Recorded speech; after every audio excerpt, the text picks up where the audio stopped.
सबसे पहले आपको यह बताएंगे कि क्या सनातन धर्म खतरे में आ गया है।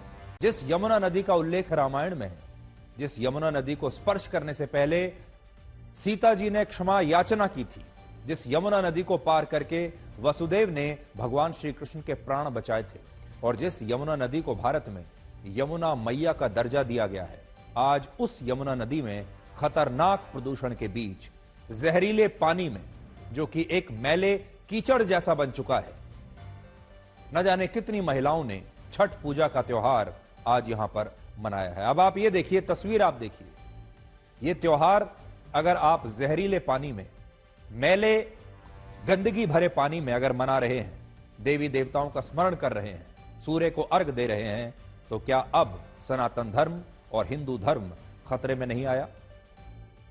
छठ को सूर्य की उपासना का सबसे बड़ा पर्व माना जाता है, जिसमें लोग प्रकृति की पूजा करते हैं।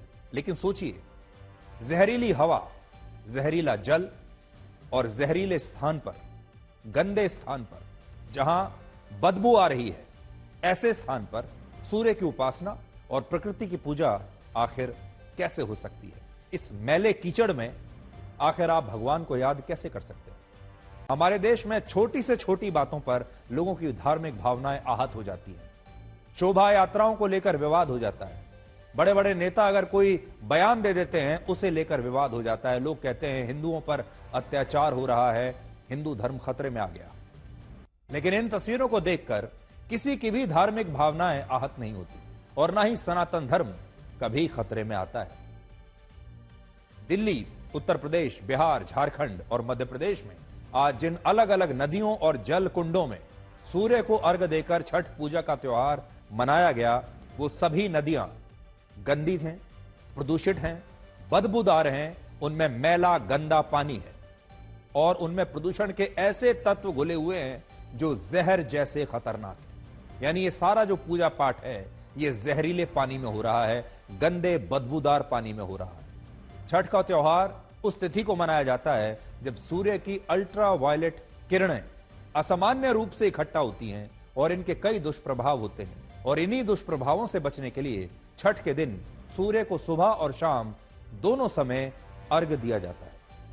जब हमारी टीम ने दिल्ली में 3 अलग अलग स्थानों से यमुना नदी, जिसे सनातन धर्म को मानने वाले लोग अपनी मां के समान मानते हैं, उस यमुना नदी के पानी के सैंपल्स हमने इकट्ठा किए 3 अलग अलग जगहों से, और एक लैब में उनकी जांच कराने के लिए भेजा, और आज इसकी रिपोर्ट आई है, जिससे यह पता चला कि दिल्ली में यमुना नदी का पानी छूने लायक तक नहीं है। आप इसे छू भी नहीं सकते, इतना गंदा, मैला और दूषित यह पानी हो चुका है। आपने इसे छुआ तो आप बीमार हो जाएंगे। अगर कोई व्यक्ति इस पानी को छू ले तो उसे त्वचा से जुड़ी गंभीर बीमारियां हो सकती हैं, आपकी पूरी स्किन खराब हो जाएगी। यमुना नदी का पानी पीने से आप लोग मर भी सकते हैं, इतना गंदा पानी है।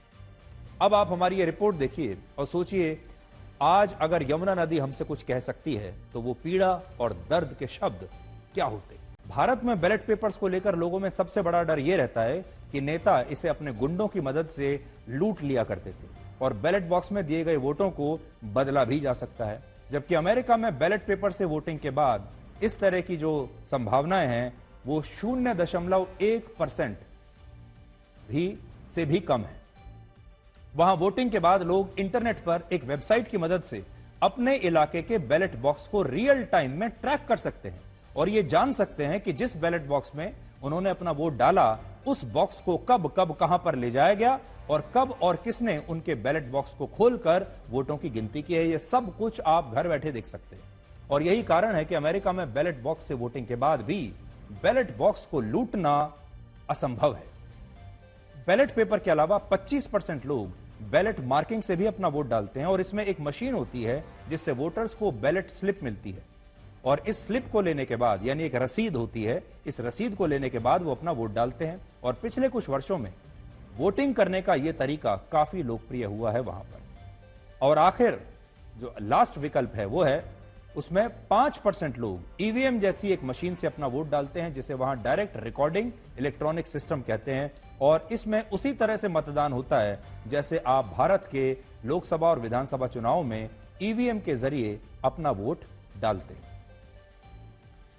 भारत में सभी तरह के चुनाव केंद्रीय और राज्य को जो चुनाव होते हैं वो चुनाव आयोग करवाता है, जबकि अमेरिका में ऐसा नहीं होता और वहां चुनाव सभी राज्यों की अपनी अपनी एजेंसियां अपने हिसाब से कराती हैं और वहां भारत की तरह पूरे देश का कोई एक चुनाव आयोग नहीं है। हमारे यहां एक इलेक्शन कमीशन है जो पूरे देश में चुनाव करवाता है, लेकिन वहां कोई ऐसा इलेक्शन कमीशन नहीं है। वहां पर जो राज्य की अलग अलग अथॉरिटीज हैं वो चुनाव करवाती है।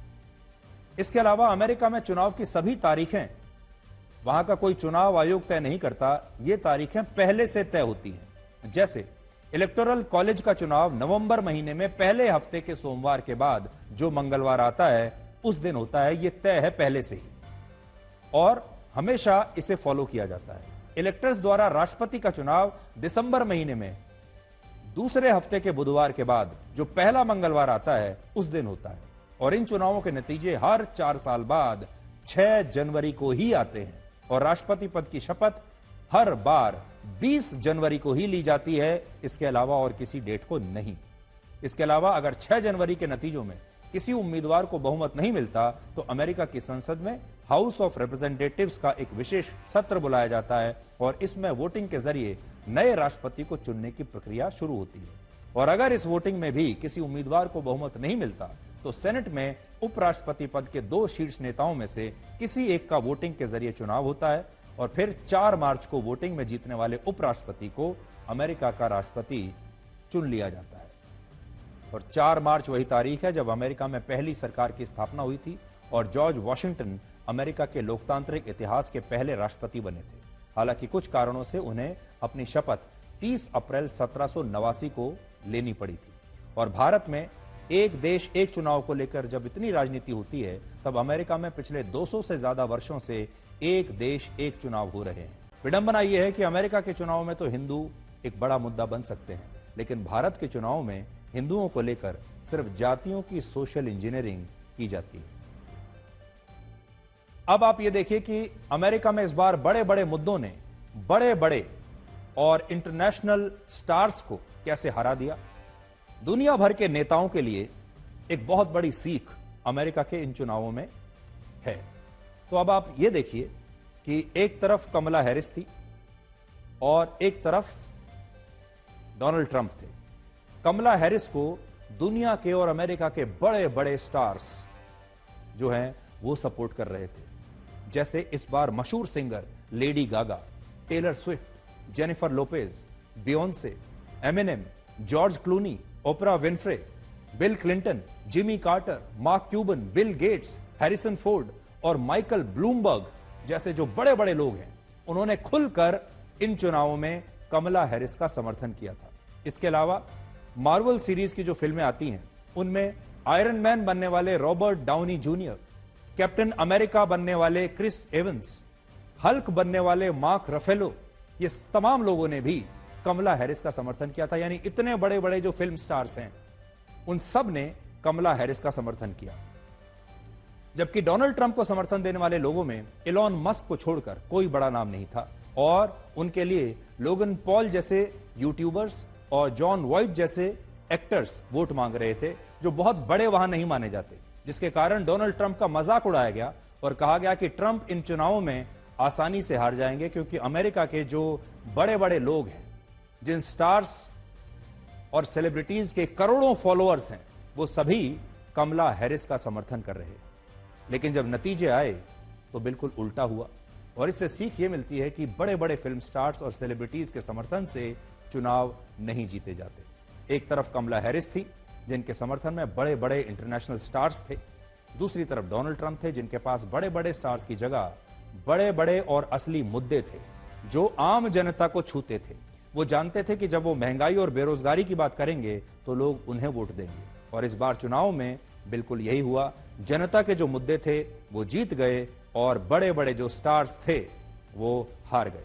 बड़ी बात यह है कि Lady Gaga, Taylor Swift, Jennifer Lopez और बियोंसे समेत इन सभी बड़े बड़े इन्फ्लुएंसर्स और स्टार्स के सोशल मीडिया पर 76 करोड़ से ज्यादा फॉलोअर्स हैं, जबकि अमेरिका में इस बार कुल वोटर्स की संख्या 18.5 करोड़ थी।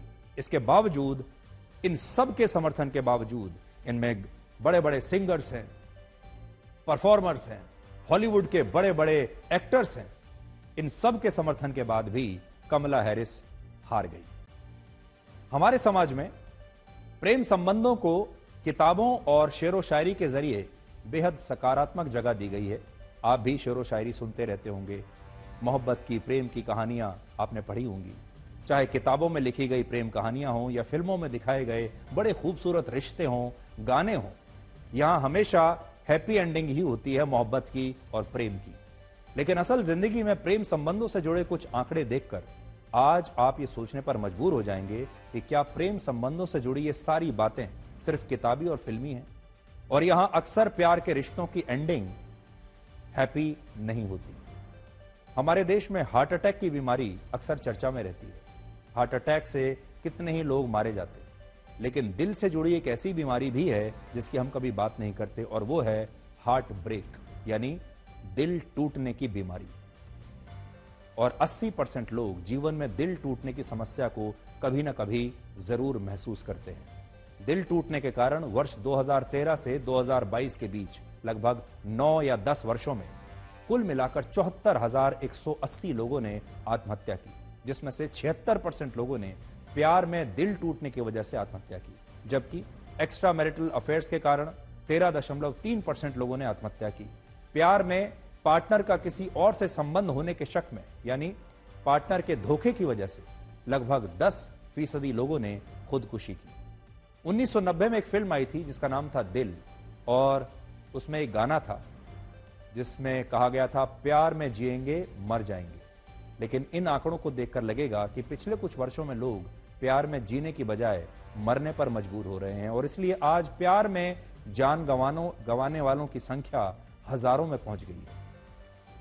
प्रेम संबंधों में कई बार पार्टनर ही हत्यारे बन जाते हैं। कई मामले ऐसे हैं जिनमें पार्टनर ने ही अपने प्रेमी की हत्या कर दी। दिल्ली में कथित तौर पर बॉयफ्रेंड द्वारा श्रद्धा वॉकर की हत्या जैसे कई मामले आज आपको देखने को मिलेंगे।